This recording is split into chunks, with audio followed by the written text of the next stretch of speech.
আজি জয়প্ৰকাশৰ ঘৰলৈকে আহিলোঁ। তাৰমানে বহুত সাপ ওলাইছে। এই মুৰ্গী ফাৰ্ম আছে নহয়, ইয়াতে মুৰ্গী খাবলগীয়া আহে। নমস্কাৰ, জয়প্ৰকাশ ব্লগছৰ অন্য এটা ভিডিঅ'লৈ আপোনালোক স্বাগতম। আৰু আজিৰ ভিডিঅ'টো আৰম্ভ কৰিছোঁ আমাৰ ফাৰ্মৰ পৰা।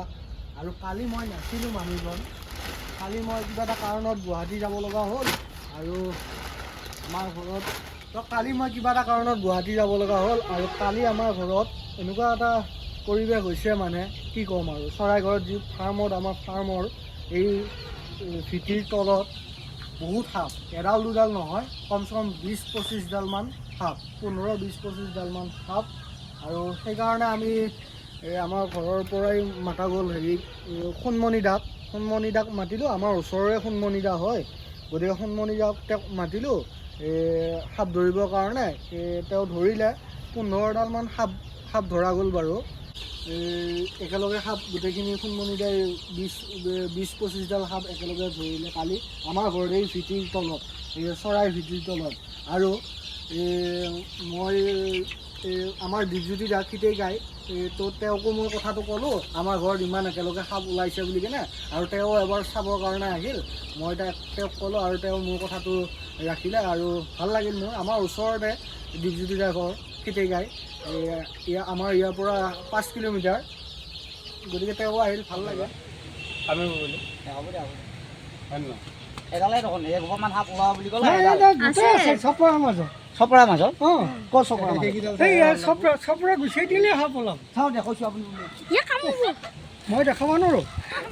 আৰু আছে ইয়াতে, আৰু খিতেইকে চাই আছে।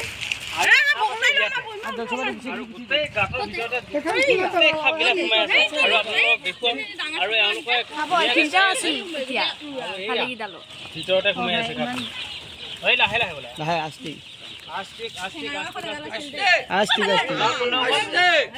লক্ষ্য কৰিছে এইডাল খাপ, মই কোৱা নাই 20ডাল, আৰু 18ডাল পৰা ধৰিবাই আছে।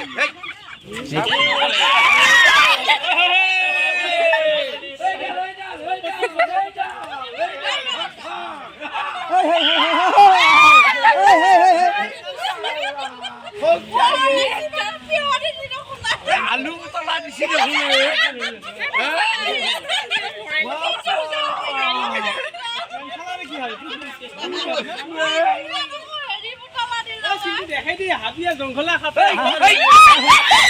আলু উঘালা দিছে, আলু উঘালা দিছো।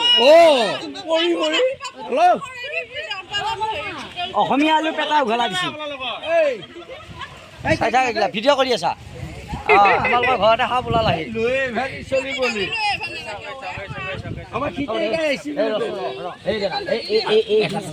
সেইডাল ভৰাই থবি। বিষাক্ত নে? কিন্তু বিষ নাই।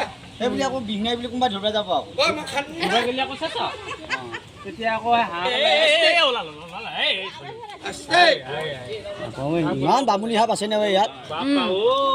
আমি প্ৰথমতে ভাবিছিলো এডাল আছে, তাৰপিছত মাজে মাজে ওলাই আছে, মোৰ 3-4টাকে ওলাই দিছে।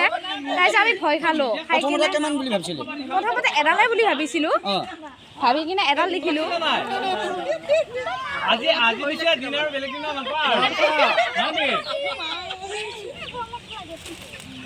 সেইডাল এডাল আৰু এডাল আছে।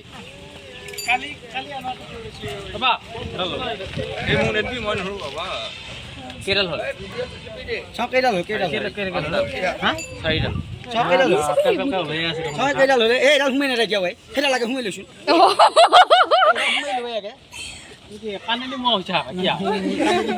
গাড়ী পাই উঠাই দিয়া নহয়।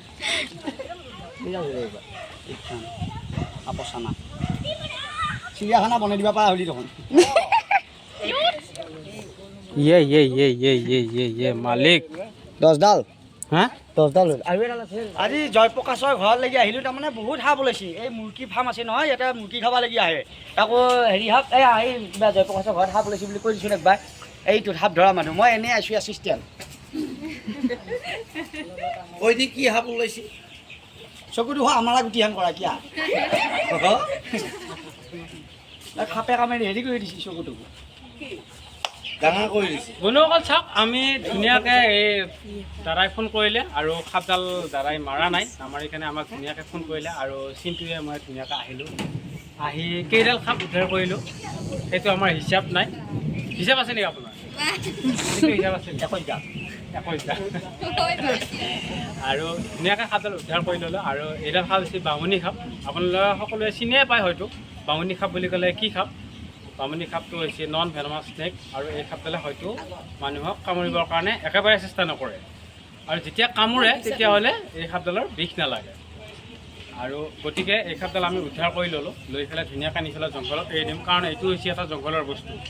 এতিয়া এওঁলোকৰ ঘৰত যিখিনি মাটি পুতিছে সেইখিনি মাটি পোতাৰ এটা ভুল হৈছে। মানে কি আৰু ভিতৰত চপৰা আছে, চপৰাৰ তলত ফাঁক আছে, সৰু সৰু ফাঁক আছে। সেই সৰু সৰু ফাঁকৰ ভিতৰত এই সাপডাল সোমাই আছে আৰু সেই সাপডাল সোমাই এই সাপডাল যিকেইটা মাদা আৰু মাদি আৰু এই সাপডালে মিলন কৰি তাত পোৱালি জগাইছে। পোৱালি জগাই হয় বহুত পোৱালি জগাইছে। পোৱালি জগাই কিনে আমাক ধুনীয়াকৈ ফোন কৰিলে। আৰু এই সাপবোৰ ঘৰৰ ওচৰে পাজৰে থাকিলে অতিপাত বেয়া, কাৰণ এই সাপবোৰ ঘৰৰ ওচৰে পাজৰে থাকিলে হয়তো মানুহৰ কেতিয়াবা নিচিনা জেগাত হয়তো এই সাপডাল সোমাই যাব পাৰে। একো গেৰেণ্টি নাই, কাৰণ এইবোৰ হৈছে অমাত জীৱ। য'ত গাঁটা পায় ত'ত সাপ সোমাই যায়। হয়তো কাণত সোমাব, হয় নাকত সোমাব, হয় মুখত সোমাব, এনেকুৱা বিভিন্ন ধৰণৰ জেগাত সোমাই যায়। আৰু কেতিয়াবা যদি মানুহৰ খোজ পৰে এই সাপডালে কামোৰ মাৰি দিব পাৰে।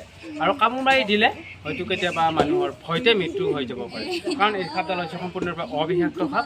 আৰু অবিষাক্ত সাপে কামুৰিলেও আমাৰ অসমত বিভিন্ন জেগাত অবিষাক্ত সাপে কামুৰিলেও মানুহৰ মৃত্যু হোৱা দেখা পোৱা যায়। কাৰণ কিয়? অবিষাক্ত সাপে কামুৰিলে মানুহৰ ভয়তে মৃত্যু হয়। সেইকাৰণে আমি ভিডিঅ' বনাই পেলাই বহুত চেষ্টা কৰি আছোঁ মানুহক সজাগ কৰিবৰ কাৰণে, কি সাপৰ বিষ আছে, কি সাপৰ বিষ নাই। এই সাপডালৰ অবিষাক্ত সাপ আৰু মানুহে নাজানে সাপে কামুৰিছে বুলি পেলাই মানুহে ভয়তে মৃত্যুবৰণ হয়। সেইকাৰণে আমি লৈ যাই পেলাই ধুনীয়াকৈ জংঘলত এৰি দিম, কাৰণ ইয়াৰ যিখিনি জীৱন বাকী আছে সেইখিনি জীৱন এই মানুহৰ ঘৰে দুৱাৰে পাৰ নকৰি ধুনীয়াকৈ জংঘলত পাৰ কৰিব পাৰিব, কাৰণ ই হৈছে জংঘলৰ বস্তু। ধন্যবাদ।